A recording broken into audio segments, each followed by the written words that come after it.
it becomes a rat race, or basically you have to get really good at marketing and sales versus the actual fulfillment side. Worry about the thing that's right in front of you. It's called just-in-time learning, and learn it when you need to learn it so you can continue to stack it, use it. And chances are, as you go, you'll find learning those later on down the road problems becomes so much easier because you already have a really good base level and foundation of knowledge.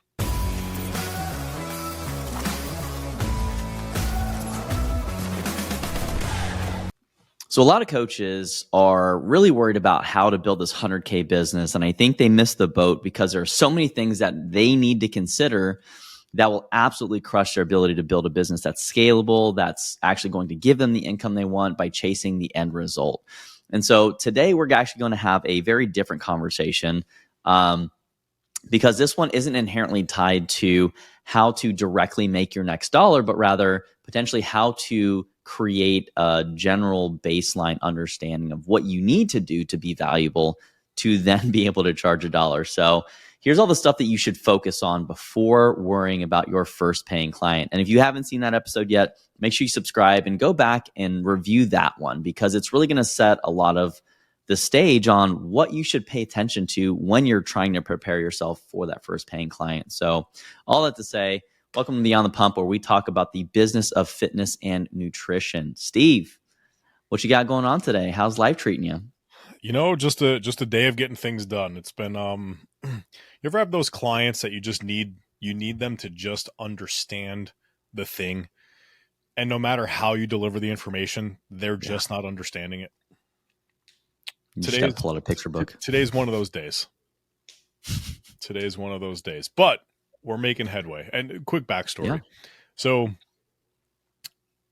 you and I, Andrew, we get to coach some clients, obviously, but you know, as we're talking through this and whatnot, we have a client who their attrition, their churn in their business is massively high. We're talking roughly 20% per month, which means 20% of their clients that they started the month with leave by the end of that month. They have to replace their entire client database every 5 months just to keep their business at a break-even point. And bringing up these facts and these pieces of data, and this is data, it's not assumption. This is pulling it out of the system that processes their payments. They were not overly concerned about that number. And all they want to figure out is how to do better marketing and create more sales. So, yeah. I mean, well, and it's interesting because I think that really does act as a good segue of like, what kind of business do you want to run? And in this case, when you have to replace all of your, like, let's say 1 out of every 5 clients, you know, a month, every 5 months, you have a brand new roster. You can start to see that it becomes a rat race, or basically you have to get really good at marketing and sales versus the actual fulfillment side. And I think that a lot of coaches aren't prepared for that. They're not equipped. They don't have the knowledge. And that really sets them up for the long-term feeling of just excessive strain mentally, because they don't have some of those prerequisite ideas, or they haven't evolved their skill sets. And they're still inherently like in their head a coach that now has other people that are responsible for feeding potentially, and, you know, whether it's their family or their team. But yeah, I definitely. Yeah, it's and you know, and you brought the conversation back on track very eloquently there. But the pros and cons of setting your business up and delivering a certain type of service are literally just a list of things that should generally naturally happen, the pros, and then the cons, the things that you want to actively manage. Yeah. If you have a business that has a high churn rate, you have to actively manage that high churn rate, or in other words, get more people to come in the door. If you have a business that has a very low churn rate, then you don't really have to actively manage that. You're not worried about trying to get as many new people in the door to replace them. So the pros and cons list of what you set up, there is no wrong or right answer. It's who you are, how you're wired, the business you want to set up, what you want to do. If you want to deliver programs, one-time purchase versus, you know, high touch, intimate coaching that you meet them every 30 minutes, every week for 30 minutes face-to-face, 2 very different businesses with very different things to manage. And neither are bad or good. It's just, what do you want to do? Like, what is this business supposed to be doing for you? Right. Yeah. Well, and I think that actually really brings up a great point in that when we consider the nature of what people should probably consider before they get into the industry, frankly, and I would equate it to like going out and figuring out what your food preferences are. If you only eat chicken breast and white rice all the time, you've never had anything else, obviously that's going to be the preference. And when that gives you gut issues or something crazy, or you start to find that it might not be the best date night material, you're going to be at a loss because that's all you know. And it's a very confronting, potentially overwhelming thing to go out in the world and look at all these other choices. So my point being in couching that is that people need to be a consumer of their industry. And it happens so often that I know so many coaches that, having seen roughly like 8,000 ish coaches go through a level 1 course and like 25 other thousand coaches go through other various programs, people aren't consuming and they're not being the end user of their own process. And so when it comes to knowing what works versus what doesn't work versus kind of mentoring or being mentored by a more seasoned person in their own journey, it becomes very problematic because they're like, I don't know if this is going to work or not. Well, yeah. What are your other options? Well, I don't know. Well, you should probably go and get coaching from a couple other coaches and go through your own journey, which, kind of opens a can of worms discussion of like, do you need to look very fit to be a great fitness coach? No. But I will say that if you do look more fit than less fit, your job is probably going to be a little bit easier. And that's going to indicate that you probably are a consumer of your industry in some form or fashion. And it's an overt experience indicator, I think. But, I think that that's probably the first thing that I would suggest people that are looking to break into the industry and they're kind of weighing their options, what they should probably experience and look at. What about you, Steve? Yeah, I love the idea of experience being part of the mix. The next thing is 100% going to be some type of education around the thing. I don't want that to be, you must go and get this 1 year, 2 year course, this $40,000 thing. Like, it doesn't have to be intense and massive, but it probably also shouldn't be, oh, I'm just going to go read up and study these things or pay $1 for some basic access and never actually take a skills test or exam on the other side to make sure that you retain some of the information. There's a lot of great information on the internet today, ChatGPT or any version of AI that you like. There's so much out there. For $100 to $200 coaching specific, you can learn a lot around fitness or nutrition or whatever excites you in this world and go start working against that in some type of true form or fashion. So I would stack on at least a very basic singular course education suite of stuff material that's going to give you information on how to go create a result for somebody. It doesn't have to be deep. It doesn't have to be years worth. It doesn't have to be multiple months. It doesn't have to be tens of thousands of dollars, but you should get some type of education on how to navigate whatever solutions you're trying to provide for people. Yeah. And I wholeheartedly second that. And the thing that I would suggest as people are going in down that education route is you toe dip. You don't dive headfirst. And what I mean by that is there are people that will buy $10,000 worth of education and bundling in packages. And it's so overwhelming because it's so much stuff that they have to consume. Right. And then on top of that, it's you have to then turn around and be masterful at applying it in a way that when to use it and when not to. If, people go into a surgeon's office, naturally, the concern is that surgeon is going to want to conduct surgery, right? And that's why they have to have the education that they have to know when it's positive and when it's negative and when to do that and when not to. But when money's involved, it gets kind of a little more hectic and a little more less clear. But I think that doing a cheap course is probably something that I would suggest most people start out with. Go do a NASM or, a $17 ISSA course or something wild like that. That's not going to be, well, actually it might be kind of overwhelming because they do try to cram a lot of stuff in there because they do a volume play in terms of their sales. But you want to find a very simple course that will teach you one or two things about that specific knowledge domain. If you're a personal trainer, don't try to learn the functional movement screen on top of learning how to try to write a 12-month periodized program on top of learning how to do some biomechanical, coaching and analysis and then nutrition and all that. You're going to get overwhelmed. You're not going to have a great framework of integrating the information you're learning. So I would offer the framework of start simple, toe dip, then get more complex, and then go back to simple.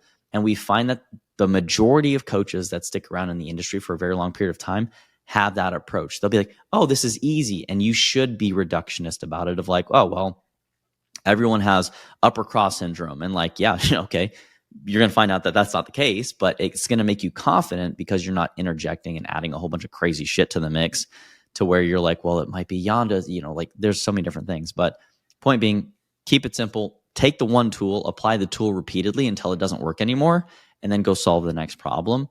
And that's something that I would say, having that type of idea in your head is probably a good prerequisite before going after your first paying client, because you're going to feel like you get punched in the face with that first one of like, oh, I don't know what I'm doing. And, I don't feel confident at it. And it's going to translate, and they're going to leave you sooner than later because you're trying to do too much ineffectively. Yeah. Yeah. I think that makes sense. And just learn a little bit and then learn when you need to. So many coaches go down this road of, I want to get all of this education and things like that. There's two problems. A, it takes a lot of time and you're being a perfectionist when the reality is you don't need to be going down that road. And it's slowing you down. Like, you're not able to actually go and deploy the information you're learning. You're going to forget some percentage of all the information you're learning because you're not actually using it in real world scenarios. So, that's big thing number one. The other side of it is, a lot of times, like, I'll find, oh, I have these 40 steps to take. And I think about what step 40 actually is, and I have no idea. So I have to go and learn all of this stuff along the way to solve step 40. Meanwhile, I skipped over solving step 1 through 39. And if I would have done 1 through 39, I likely would have known 95% or greater of how to solve step 40 by the time I got there, and I'd be good to go. So stop worrying about that last thing.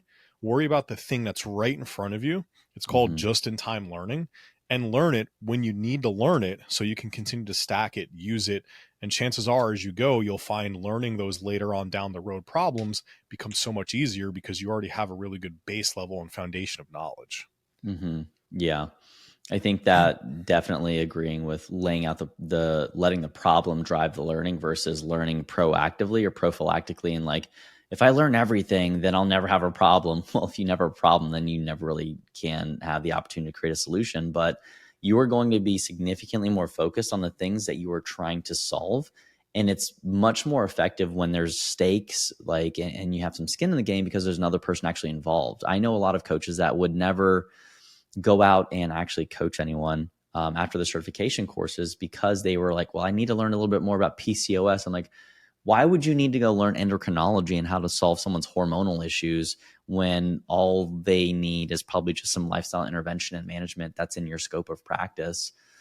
And so then they would try to go learn about that. Then they would try to learn about testosterone or androgen like stuff. And then mindset coaching and like all the other things. And, having been someone that when I first started coaching and getting paid for it in the CrossFit world, I got every single CrossFit certification under the sun. And I was telling the general manager one day, like, hey, I need this weekend off. I need to go get another one. He's like, why? You already have more than everyone in Atlanta. And it wasn't enough because I was like, well, I want to learn more. And I just want to continue to separate myself from the other people, thinking that pieces of paper and money were going to be the thing that did that.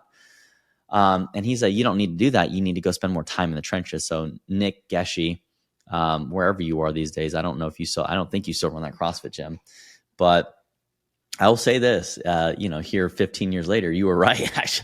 I shouldn't have been doing that. It sent me down a very expensive rabbit hole. And, I would say that it still probably takes me just as long to write a program today as it did when I first started, because there's just as many other potential complications. So I say that overall, like, I'm a lot less stressed because I know that one thing at a time is probably the best method. And that's what I wish I could grab the younger me and shake his shoulders and be like, hey, listen, like, you don't need all that stuff. You need to go and start working with people, understand the nature of the problems that they continuously and consistently present, and then create a tool or a system around that problem. And then literally just find the next problem, build the system, and go do some research and kind of that whole process. But kind of thinking about your own journey, Steve, what would you say, looking back, that you could just grab yourself and be like, dude, what are you doing? Stop before your first paying client? In all honesty, Man, I went from I want to be a trainer to taking a weekend or like a 2 weekend NASM Hmm. foundations course back in, boy, 2007 maybe. Yeah. Um, to getting my first paying client in, like, I think all in it was probably like 6 weeks. Mm. So I honestly don't know that I would change much about that process, Mm. except like speed was definitely not an issue for me then. Yeah. Um, but the thing that I would have changed, which is kind of my next point, is as you bring somebody on, understand your system of delivery a bit. How are you going to actually deliver whatever you're doing for your clients to them? And Mm. my recommendation, the best way to do it is take on 2 to 3 people completely for free for like a month, couple, like 3 weeks, give them 2 sessions a week just to learn what the load looks like, the work before, the work after. Like in my mind, oh, I got Mm. an hour session, no problem. It's an hour's worth of work. No, there's programming. No, there's communication. No, there's all these extra things that go into it. Hmm. But what did I want it to look like and how did I want to manage it were things that I had no idea. And that the foundations course didn't teach me anything. Um, a whole different discussion, but it definitely didn't teach me anything about running the business as a trainer. Hmm. So that's the one thing where I wish I would have slowed down a little bit, because I skyrocketed the amount of clients I got very quickly, but I also hit a ceiling way sooner because I was like, oh yeah, I'm going to promise all these things and be the most valuable person. Well, it helped me get a lot of clients, but Yeah. at like 15, 20 clients, I already hated my life. Meanwhile, other trainers, they were consistent. Like, I'm only going to do half-hour sessions, or I'm going to do 1 hour and a half hour. Or I'm going to do 1 hour sessions, but here's the breakdown of the session. And they just had a very clear structure. One female trainer, I want to say she was pushing like 50 clients that she had on her roster. I don't know if they were all 2-3 times a week. Some of them were every other week, and she was doing really well without killing herself. So Hmm. for me, hindsight 2020, that's the thing that I would have changed, of understand my delivery a little bit better before I started Mm. saying, here's my offer, here's what I'm giving you. Yeah, I think that's really important. And if you don't know how to package that, again, exactly what Steve said, go find your first couple people and understand that you have no idea walking in what you're going to be up against. So you just take them, give them a fun time, give them a great experience. Don't hurt them, right? And then see how that goes and then see if you can replicate that. But the most valuable point of those free um, experiences that you're going to give people, if you're trying to build some confidence and understand more, is you're really just conducting research. And research projects require that you collect data at the end, in the middle, and at the beginning, and you're testing a hypothesis. You're doing an experiment. That's why we used to call them guinea pigs at the previous company, is because they're really just lab rats. And you're like, well, if I make you do 100 bicep curls today, how long are you going to be sore? Or if we just have you do high intensity interval training stuff, what is that going to do to your body composition? And does that get us what you think you need to do? Which is why program design eventually is going to be the thing where you take someone and you have an idea of what the work necessary for them to achieve the goal. Whether if you're a nutrition coach, you're like, all right, we got to take you through a deficit. Okay, well, now you have a protocol for a deficit, which is just a basic outline. You're going to make it more individualized for that person. And that's where the protocol that you need to create that simplifies your life, that makes it easy, and the decision making speeds up a lot more. That's going to take you experimenting with a fair amount of people. And that means that you have to find the people to experiment on. And then you have to interview them at the end as they're leaving. And you need to understand, why are they leaving? And that's going to be the biggest thing that's going to skyrocket your business and create the least amount of ass pain for you down the road. If you don't do that, you are going to have a very volatile business for a very long time, until you shape up and you realize, oh, wow, people are leaving at week 5.5 because they hate my personality, or like whatever that is. I don't know if you can fix that one, but maybe you can learn and take some stand-up improv classes or something. But there's an experience component, there's a knowledge component. And I think that understanding the experience and giving them a good time and making the workout, which is usually uncomfortable physically, making that a palatable way for people to spend their time in a cost-effective means, is going to be a great way for you to get a lot of experience. And so that's kind of what I would suggest is like that, and find a mentor, find someone that, you can learn from. You might have to pay them as your own kind of coach. Or you can have them kind of help you focus with some learning. If you find someone that really does care about the next generation of people, we both do some mentoring, Steve and I, and we don't, I think, have any current mentee roster spots open, but that stuff is available to people through our continuing education platform, which we take all the expensive certifications that we used to sell, and we make them available for you at a very, very reasonable monthly cost. I think it's like $60 a month or something like that. And you get access to our certification materials as they come out, as they get updated. And it's just a no-brainer because we understand that it can be a very, very terrible way to bury yourself in some debt, or do the Andrew thing and spend hundreds of thousands of dollars, which is not fun. And you really don't have a monetizable skill set because you've never frankly applied it. So we try to create low stakes learning with a plethora of information. So anyways, not plugging our stuff, but it was created with the newer coaches in mind. So that's all I had to say really on things that I think make sense for people to consider as they're trying to figure out how to get their first client. Steve, anything for you as we wrap up this unusually short episode? The only thing I'll add is when you're training those couple of people for free and you're learning your delivery system, try to get a quick win or result out of them. That makes sense and is fair and, reasonable in all the components, just so you can get a bit of social proof on the other side of things where, hey, you have trained somebody, you have coached somebody, you have whatever somebody, and they have actively said, oh yeah, Steve or Andrew helped me achieve XYZ thing, or I've been working out for 3 weeks and already feel better. I've been eating this way and already lost 5 pounds. Those are all very reasonable things. So leverage that free coaching to get something out of it for you from a marketing perspective, which is only going to help. But I wouldn't say there's anything extra to do other than just making sure you're leveraging all those components that you're doing. Again, do not use this list of things and could do's and whatnot as a reason to take a year. You could truly accomplish this in 60 days. Some basic information, coach a few people, understand your delivery, and start looking to go and sell your services. You're not charging $1,500 a month type thing or anything like that, but there is a path to getting there pretty quickly. If you're already coaching and you already have some people, just go back and double check these boxes, make sure you're good to go, and just dive in and find more people to coach. Yeah. I mean, I think that's as simple as we wanted to keep this, because there's so many things that you could do. And I think that's the hardest part of getting started, is picking one of those things and committing to it long enough to understand if it's the right thing for you or whether you need to pivot. And, if you're ever stuck or lost, feel free to reach out to us, because you're only stuck if you don't ask for help. Social media, obviously our socials are tagged in below, excuse me, in the show notes. They're also, if you want to go on YouTube, you can comment questions.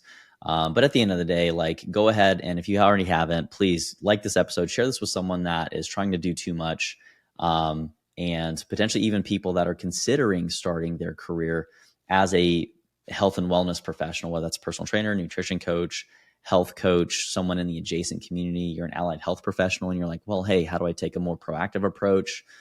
And I think that, together a rising tide lifts all boats. So make sure you share the stuff. You're not gatekeeping the information, because I'm sure someone out there that would greatly benefit from it. But Steve, any closing remarks? No, that's it. Like, share, subscribe, reach out on social media. And if you guys need anything, we're here to help. Perfect. Well, thanks for being here today with us at Beyond the Pump, where we talk about the business of fitness and nutrition. Make sure you stay tuned for the next episode. See you next time.